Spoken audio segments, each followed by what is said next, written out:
जय श्री गणेश। मैं हूं पंडित जगदीप।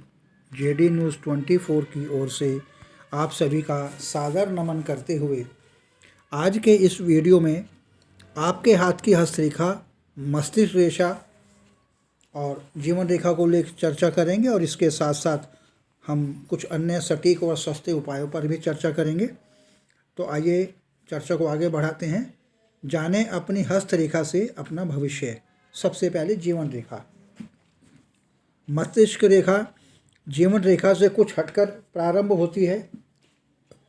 ऐसे जातक दूसरों के विचारों से प्रभावित नहीं होते, अपितु पूर्ण साहस एवं आत्मविश्वास के साथ अपने महत्वपूर्ण कार्य का निर्णय स्वयं लेते हैं, जिसमें वे प्राय सफल भी होते हैं। यदि जीवन रेखा व मस्तिष्क रेखा के बीच यह दूरी ज़्यादा न हो तो यह शुभ लक्षण होता है तथा ऐसी मस्तिष्क रेखा विद्वान व गुणग्राही जातक की हथेली में कही जा सकती है। अब बात करते हैं उसी जीवन रेखा व मस्तिष्क रेखा के करीबी की। अब आते हैं जीवन रेखा व मस्तिष्क रेखा की अन्य बनावट पर। जीवन रेखा के अंदर से प्रारंभ होती हुई मस्तिष्क रेखा दर्शाती है जातक का अस्थिर स्वभाव। ऐसी मस्तिष्क रेखा का प्रादुर्भाव आयु रेखा के भीतर से निम्न मंगल से होता हुआ देखा जाता है। ऐसे जातक अस्थिर मस्तिष्क रेखा के स्वामी होते हैं।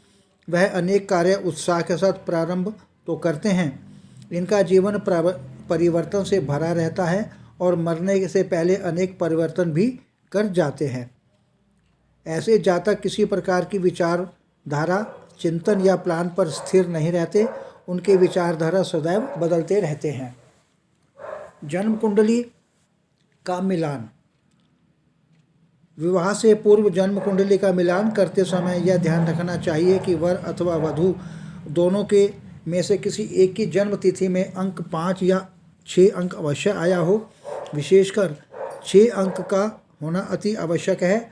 यदि जन्म तिथि में 6 अंक नहीं हो तो संतान प्राप्ति में विलंब हो सकता है और शायद यदि न भी हो तो फिर भी धनराशि चिकित्सा पर खर्चनी पड़ सकती है।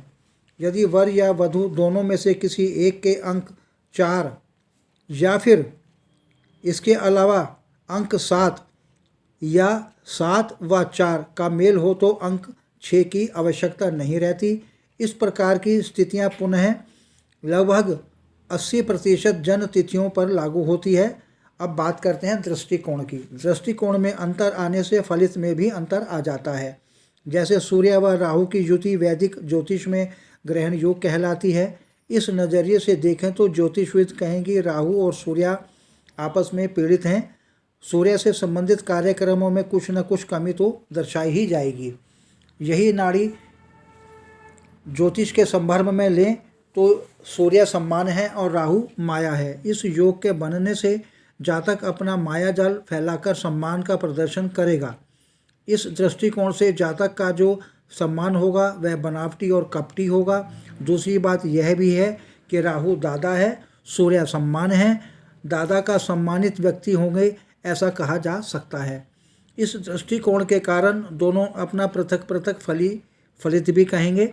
इस प्रकार के हर पद्धति का अपना अपना दृष्टिकोण अलग होता है। सूर्यदेव के उपाय के तौर पर शनिवार को छोड़कर बाकी सभी के दिनों में पक्षियों को गेहूं का चोगा देना चाहिए।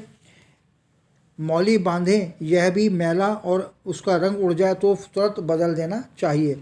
सूर्यदेव को अर्घ के संबंध में मेरे द्वारा पहले से ही बताया जा चुका है। आदित्य हृदय स्रोत का पाठ शनिवार को छोड़कर प्रतिदिन करना चाहिए। शनिदेव की हो महादशा या साढ़े सती या ढैया या फिर पितृदोष से धन की होने लगे तंगी अथवा किसी भी प्रकार का काम न बनता हो या कोई साथ न दे रहा हो